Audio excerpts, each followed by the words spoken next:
Do you ever feel totally overwhelmed with content creation? And it's if you don't really know what to post about or whether what you're posting about is really hitting the mark.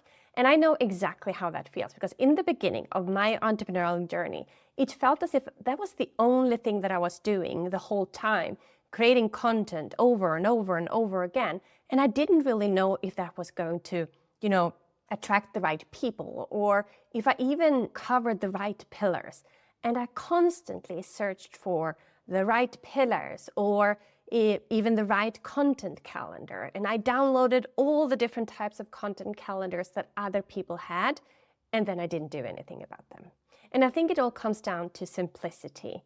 The easier it is to do things, the more we will actually do them. So that is why in today's video, I'm going to walk you through the 4 content pillars that I am using so that you know that whatever you put out there, if it's in one of these buckets, but not only using one bucket all the time, but mix it up. And I'm going to tell you how much you're going to mix it up too, so that you know that you hit the mark and you know that it will set you out as an authority, it will build you as an expert, and you will start attracting the right people. And if you stick around until the end, I am also going to help you to map out a week of content, and I hope that you will find that super helpful. So before we jump into these 4 pillars, let me share why you really need to map out your content covering these 4 pillars.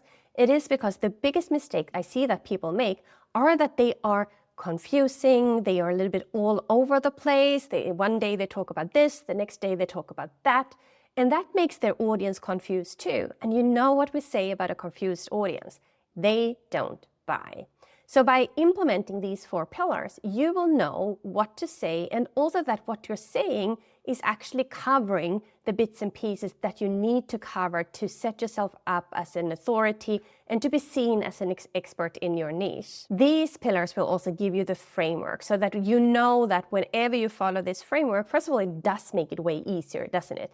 But also to know that when you follow this framework, you will hit your business goals. So what they aren't is that they are not restricted. They are not meant to limit your creativity, but help you to give you structure and actually even boost your creativity. Because when you start putting things into these different buckets, you will get so many more ideas of things that you can write about and share about and make videos about, so that everything will be so much easier. Remember that just posting isn't about engagement, because having loads and loads of engagement on your content and not getting any sales, that's just noise. Noise doesn't bring you anywhere, right? So we need to set you up for success.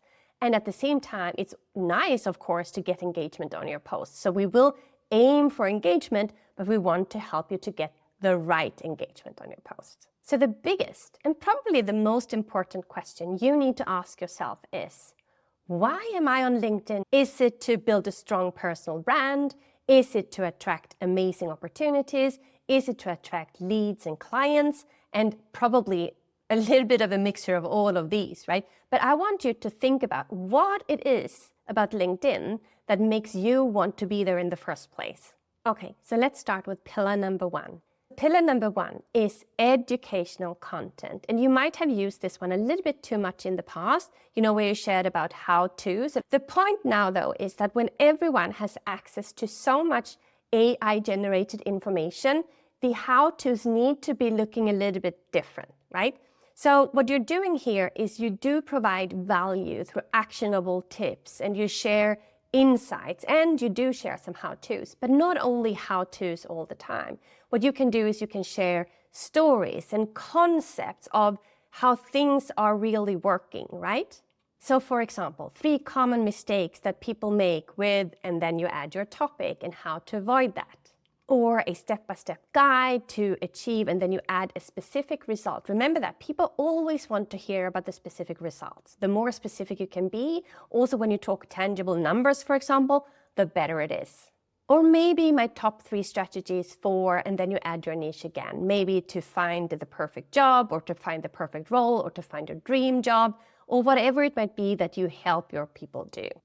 So if you want an example of someone who shares educational content, you can use Alex Hormozi, for example. He even once shared that when they did more entertaining content as opposed to revenue-generating content, their revenue dropped, which is not so strange, actually. So if you think about it, depending on what type of content you make, it will drive your revenue differently. So let's step into pillar number 2, which is inspirational content. And the first person I think of here is actually Mel Robbins. I think she's known for her inspirational content and also how to connect with the audience more through storytelling. And what you want to do here is to share the stories, to show the audience that what they want to achieve is actually achievable. So you can do that here through sharing case studies or your own story, or if you don't have any clients yet, or you might not want to share your own story yet, you can use other inspirational stories. I mean, there are so many amazing examples out there of people who have succeeded, but of course it has to relate to your niche and what it is that you're doing. It can be about how someone overcame a challenge or what you have learned on your journey. And remember that when you share your own story, it is never about you. It is always about them, even if it's your story. Think in terms of, why am I sharing this story and what's in it for them, right? Why do they need to hear my story? Not only because so that you can connect with them, but also so that they can see themselves in your shoes. You are most likely a couple of steps, if not even several steps, ahead of those people that you want to help. And by sharing your story, but bearing in mind that you think about them when you share your story, is that they get to see how you did it, right? So you want to connect with them on that level. If we then look at pillar number 3, that is the solution content. This is where you share why your method or your vehicle or your solution is actually the best solution for your audience and for your clients. And as you can understand, this is not a pillar that you cover every single day of the week, but actually the least of the things. But you can build it into your content so that people understand what it is that you're doing and how you're doing it, and also how this sets you apart from everyone else. This is where you start positioning your solution and your offers without being salesy. And especially on LinkedIn, you can't pitch like in every single post, because that will pull down your impressions on the post. When you share about your offers, or when you invite people to connect with you in a DM, for example, it is actually better to do that in the comment section. When your post takes off, meaning you get a couple of thousand views on your post, then you can move up that link to your offer to the caption of the post itself. And the last pillar is authority and expert building content. This is where you show why you are the expert at what it is that you're doing. And you might have stories here which you think currently is not really relevant. But if you look at the past, what you've been doing, depending on what it is that you're doing now, for example, let's assume you were a teacher before, and now you're helping others with life coaching or with something totally different. That teaching experience is still very important. It shows to your audience that you have what it takes to teach your audience. I sometimes share that I worked for 2 of the big 4 companies and in Switzerland's largest bank. And there are 2 reasons for that. First of all, it connects me with the people who see themselves, either they have been working in a bank or they have been working for at least one of the big 4 companies. So we have that connection there. And it's always easier to connect with people. But also because people know that someone who has worked in this type of area actually has authority already, right? Because we get to build authority in those types of professions. If you are a public speaker, for example, or you have been speaking at a summit, or whatever it might be, share those experiences with your audience, celebrate those wins, because if you don't celebrate those wins, no one is going to know about them. So there are different ways how you can show that you are an expert at what you're doing, and you are the first person they should turn to when they are ready to solve their problems. Okay, so let me quickly recap the 4 content pillars before we go into how you're actually going to balance them. So the first one is educational content. Then we have the inspirational content. Then we have the solution-based content. And the last pillar is the authority and expert-based content.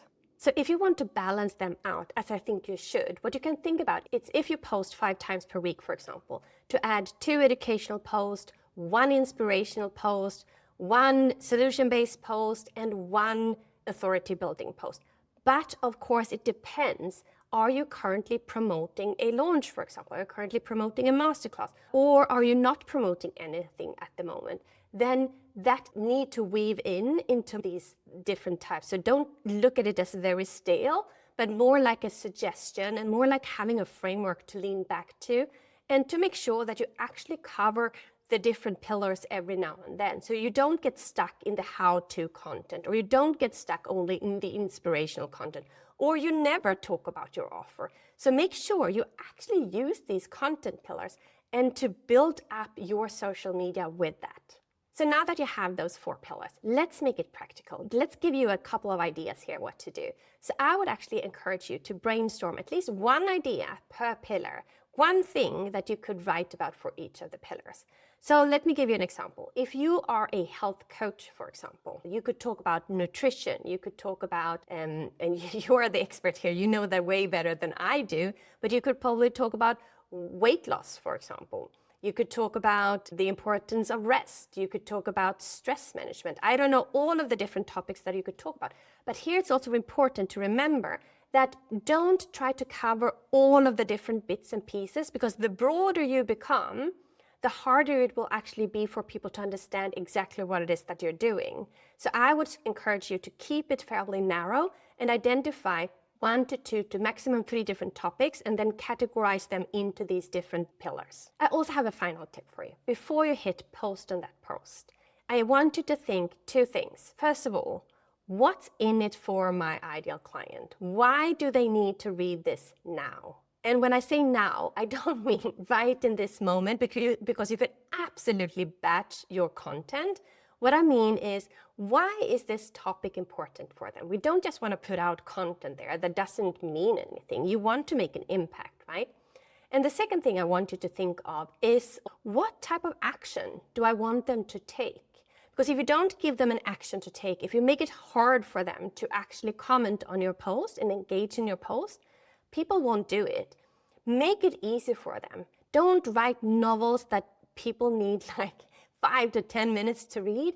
Make it short, concise, and then you focus on these 4 pillars. Also, remember, when you promote something on LinkedIn, it actually reduces your impressions naturally. So don't let that hold you back from promoting your stuff, but mix it up with call to engagement so that you get the engagement going. I hope you found this helpful, and I would love to hear what you think about the pillars and which pillar you are going to share about first. Please give it a like and also subscribe to my channel so that you don't miss the next video. Thank you so much. Bye.